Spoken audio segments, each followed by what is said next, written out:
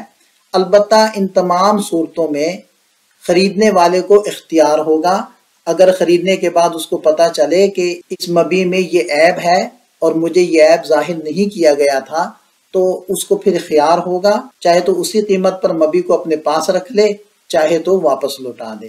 اس حدیث پاک سے حاصل ہونے والے چند نتائج ہیں، یہ بھی چند فوائد کا خلاصہ ذکر کیا جا رہا ہے۔ ایک نظر خلاصہ جات کو دیکھ لیں۔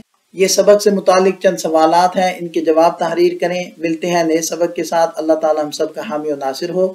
دعا میں یاد رکھیے گا۔ السلام علیکم۔